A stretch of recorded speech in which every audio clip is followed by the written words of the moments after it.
अस्सलाम वालेकुम। तो देखने और सुनने वालों को खुश आमदीद। मैं हूं मोहम्मद मुस्तफ़ा और आप देख रहे हैं मेरा यूट्यूब चैनल।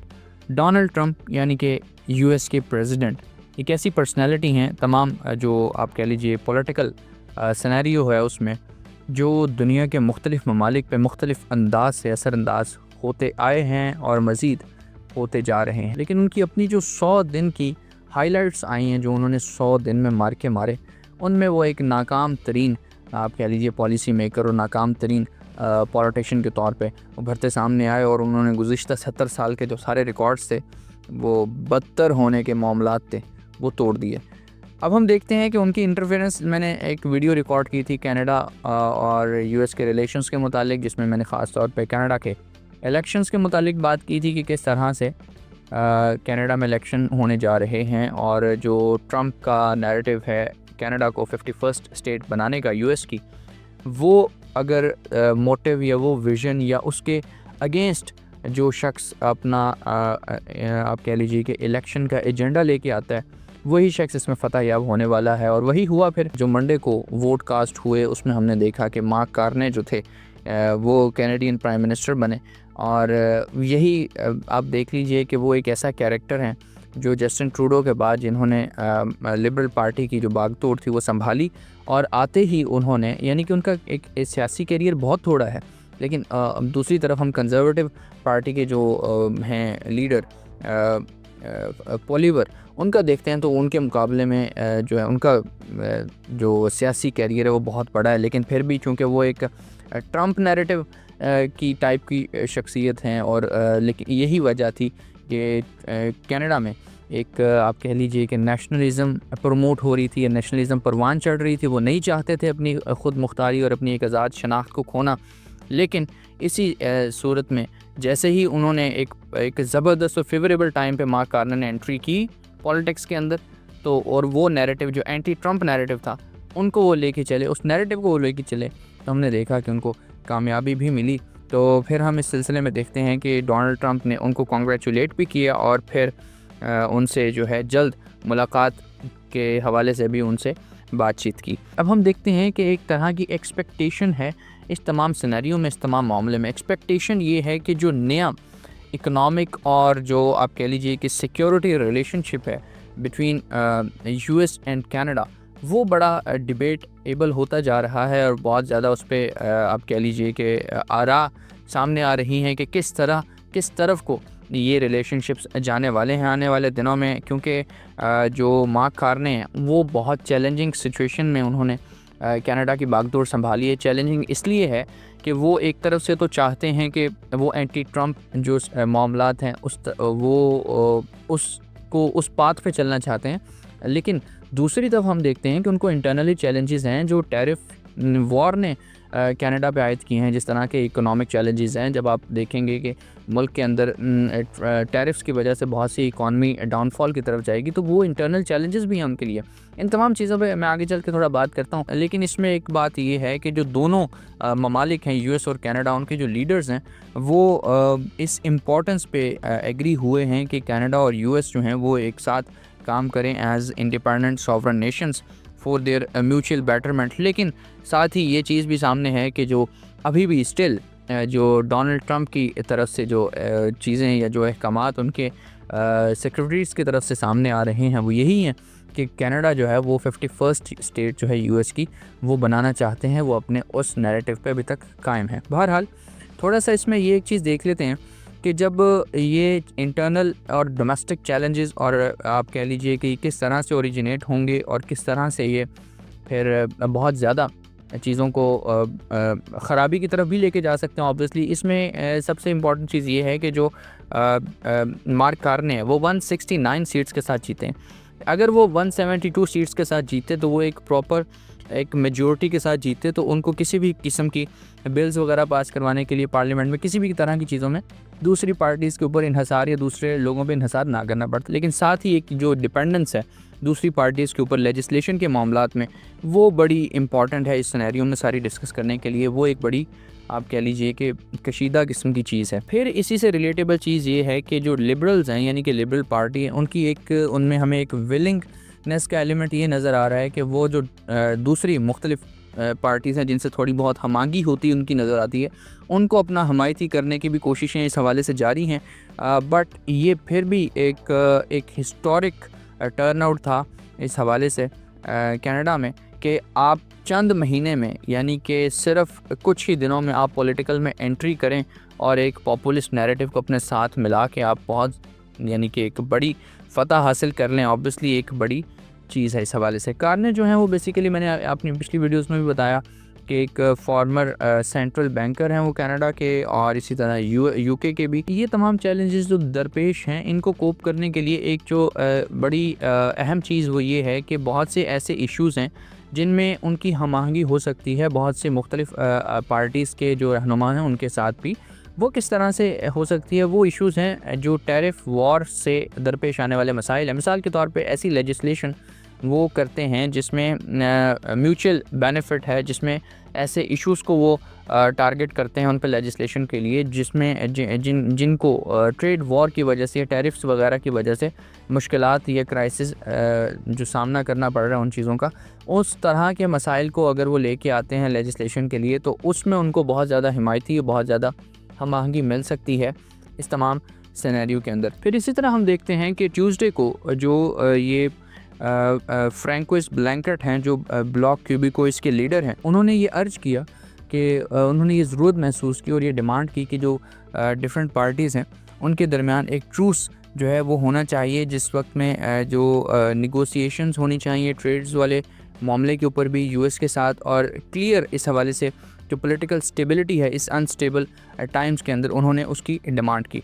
उन्होंने ये कहते हुए ये बात ख़ास तौर पर उनकी बात आपके सामने कोट कर देता हूँ कि he said it wasn't time for other parties to threaten to overthrow the government anytime soon and didn't see any scenario other than collaboration for a period of a slightly over a year। यानी कि वो ये demand कर रहे हैं कि इस unstable time में जब एक हम क्राइसिस की सूरत में हैं या सूरत हाल में हैं, या कनाडा जो है वो क्राइसिस की सूरत हाल में है, तो इसमें एक स्टेबिलिटी का एलिमेंट जो है उस पर सारी पार्टीज़ को यकजा होकर उस पर फोकस करने की ज़रूरत है। ये उनकी डिमांड हमारे सामने आई है। इसी तरह BBC को एक इंटरव्यू देते हुए मार्क कार्ने ने ये बात की। उन्होंने कहा कि Canada deserves respect from the US and he will only allow a Canada US trade and security partnership on our terms. ठीक है, और इसी तरह उन्होंने कहा कि जो 51st स्टेट वाला सिनेरियो है वो कभी जो है वो पाया तकमील तक नहीं पहुंचने वाला, never ever going to happen. उन्होंने ये वर्ड्स जो हैं वो इस्तेमाल किए। इसके बाद हम ये देखते हैं कि जो US के एम्बेसडर हैं कनाडा में, जिनका नाम पीट होएक्स्ट्रा है, उन्होंने ये कहते हुए अपने वीडियो स्टेटमेंट में उन्होंने ये कहा कि he is committed to making progress in this great relationship. यानी कि उनका भी नैरेटिव यही है कि जो US और कनाडा का रिलेशनशिप है, बाहमी ताल्लुक़ है, उसमें वो अपना कोई किरदार अदा करने की जो है वो कोशिश कर रहे हैं। इसमें जो मैं शुरू में बात कर रहा था कि डोमेस्टिक इश्यूज़ जो बढ़ने वाले हैं, जो चैलेंजेस करने को दरपेश आने वाले हैं, उनसे निमटना एक बहुत बड़ा चैलेंज है, बहुत बड़ा उनका एक इम्तिहान है कह लीजिए। उसके लिए उन्होंने जो क्राइसिस से निमटने के लिए एक आप कह लीजिए कि जो प्रॉमिस किए हैं, जो वादे किए हैं, उनमें ये है कि वो जो कंट्री का हाउसिंग क्राइसिस है उससे निमटेंगे। ठीक है, उसके लिए एक प्लान तैयार करेंगे, उससे निमटेंगे। और दूसरा उन्होंने ये कहा है कि जो lower and middle income Canadians हैं उनका जो टैक्स है उस पर वो कट्स जो हैं वो आयद करेंगे।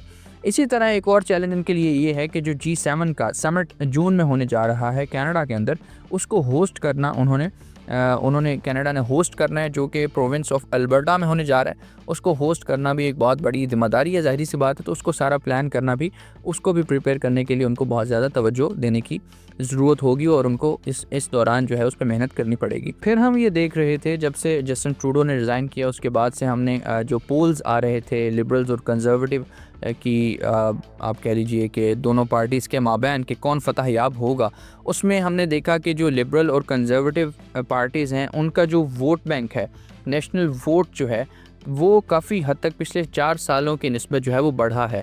ठीक है, यानी कि अगरचे फ़तह जो है वो लिबरल्स की हुई है, लेकिन कंजर्वेटिव का जो वोट बैंक है वो भी पिछले 4 साल की निस्बत जो है वो बढ़ा है। हमने ये चीज़ें भी देखने की कोशिश की और उन्होंने भी 144 यानी कि 144 सीट्स जो हैं वो इस इलेक्शन में हासिल की हैं और इसी के साथ वो एक ऑफिशियल ऑपोजिशन के तौर पे हमें कनाडा में नज़र आ रहे हैं। और जो अराउंड तकरीबन 67% का टोटल जो टर्नआउट है इस इलेक्शन में वो हमें देखने को मिल रहा है। इसी के साथ हम ये देखते हैं कि जो कंजर्वेटिव पार्टी के लीडर हैं जिनका नाम है पायल पोलिवर, उन्होंने चूँकि मैं आपको पहले भी बता चुका स्टार्ट में भी, उन्होंने ट्रंप का जो बयानिया है उसको इको करने की हमेशा कोशिश की। और वो कई सालों से यानी कि ट्रंप की लैंग्वेज या ट्रंप की ज़बान जो थे वो बोल रहे थे। ये तज्ज़िया किया है मैथ्यू लिबो ने, जो पॉलिटिकल साइंस के प्रोफेसर हैं एट वेस्टर्न यूनिवर्सिटी ओंटारियो। उन्होंने ये इस पर तज्ज़िया किया और उन्होंने एक और बात भी इसमें की, इसमें एडिशन करते हुए ये कहा कि to sound Trumpy at a moment when all of Canada's attention turns to Donald Trump and sees the damage of it, it was just awful timing for Poilievre। यानी कि इस मौके पे जब कनाडा में नेशनलिज्म की फ़िज़ा जो है वो प्रमोट हो रही है और वो सब अपनी एक आज़ाद और ख़ुद मुख्तारी को जो है वो तहफ़्फ़ुज़ देने के लिए कोशा हैं और उसकी बातें कर रहे हैं, इस दौरान जो है वो एक ट्रम्पी एलिमेंट को लेके चलना वो जो है वो काफ़ी ज़ाहिरी बात है। फिर इलेक्शन में भी उसके असरात नज़र आए जो पोलिवर के हवाले से नज़र आया हमें, उसने काफ़ी ज़्यादा डैमेज क्रिएट किया। ये सारा उनका तज्ज़िया है जो मैंने आपके सामने रख दिया। अब देखते हैं कार्ने इस हवाले से क्या कहते हैं। मार्क कार्ने ये कहते हैं कि America wants our land, our resources, our water, our country, but these are not idle threats. President Trump is trying to break us so that America can own us. That will never ever happen. यानी कि उनके नज़दीक ये है कि America हमारी ज़मीनें लेना चाहता है या हम पे कह लीजिए कि हमारे पानियों पे कब्ज़ा करना चाहता है या हमें अपने अंदर समोना चाहता है। ये बड़ा थ्रेट नहीं है, लेकिन उनके नज़दीक ये बड़ा थ्रेट है कि ट्रंप जो हैं वो चाहते हैं कि हमें इतना कमज़ोर कर दिया जाए, यानी कि कनाडा को इतना कमज़ोर कर दिया जाए कि वो कनाडा को ओन, यानी कि फिर वो कनाडा को ओन कर सके एज़ 51st स्टेट। जैसे वो टैरिफ्स लगा रहे हैं और बहुत ज़्यादा उनके घेरा तंग करने वाली कोशिश कर रहे हैं, इस तरफ उनका इशारा है। लेकिन वो कहते हैं कि ऐसा होने वाला नहीं है। फिर उन्होंने एक बात ये की कि इस बात, अच्छा फिर उन्होंने ये बात की अपने जो आप कह लीजिए कि लोगों के सामने, उस पर फिर बहुत ज़्यादा उनको अप्रिशिएट भी किया गया। ज़ाहिर बात है क्राउड ने बहुत ज़्यादा उनके हक़ में नारे भी लगाए। फिर एक क्वेश्चन यहाँ पे एक रेज़ हुआ कि will an anti Trump message work as long as the 47th president stays in the White House. यानी कि सिर्फ एंटी ट्रंप नैरेटिव जो है उनको उस वक्त तक जो है उनकी बका का ज़ामिन है जब तक ट्रंप जो है वो वाइट हाउस में है। यानी कि क्या सिर्फ एंटी ट्रंप नैरेटिव के ऊपर वो अपनी पॉलिटिक्स को आगे बढ़ा सकते हैं या उसी में बेस करते हुए सिर्फ वो जो है अपनी कामयाबी के जो अगले मराहिल हैं वो तय कर सकते हैं। फिर इसी पे बात करते हुए ये BBC और CNN की रिपोर्ट्स मेरे सामने, उन्होंने लिखा कि he must defuse the trade war with Trump which threatens to cause an economic crisis and destroy millions of Canadian jobs. यानी कि जो असल मामला है वो इकोनॉमिक क्राइसिस का है, उसको उन्होंने सॉर्ट आउट करना है और उनको सॉर्ट आउट करना चाहिए। He must find new markets and revenues for his country. यानी कि उनको चाहिए कि वो अपने मुल्क के लिए एक नई मार्केट्स तलाश करें, जैसे चाइना ने करना शुरू किया। मैंने अपनी गुज़िश्ता वीडियोज़ में भी बताया आपको। उनको चाहिए कि न्यू मार्केट्स तलाश करें, एक नए जो रेवेन्यू जनरेट करने वाला एक मामला है उसकी तरफ तवज्जो दें। और US जो है वो उनके लिए एक रिलायबल पार्टनर अब नहीं रहा, ज़ाहिर सी बात है। तो इसलिए उन्होंने कहा कि he is under pressure to finally get Canada up to NATO spending minimums. इसी तरह फिर जो अभी मैं चैलेंजेस की बात कर रहा था उसमें आप देख लीजिए कि हेल्थ केयर के चैलेंजेस होंगे, हाउसिंग के चैलेंजेस होंगे, उसमें हाई प्राइसेस वाले चैलेंजेस होंगे, होमलेसनेस वाले चैलेंजेस होंगे, सब्सटेंस एब्यूज़ वाले और अनएम्प्लॉयमेंट वाले सबसे बड़े चैलेंजेस हैं जो कि कनाडा को आने वाले वक्तों में देखने पड़ सकते हैं और जिससे मार्क कार्ने का जो है वोट बैंक बहुत मुतासर हो सकता है। उनको चाहिए कि इन चीज़ों को कोप करे ताकि वो जो है इन चीज़ों को कोप करते हुए अपना वोट बैंक भी और अपना वोट बैंक जो है उसको भी वो संभाल सकें, उसको अपने साथ अपना हामी रख सकें मुस्तकबिल के लिए भी।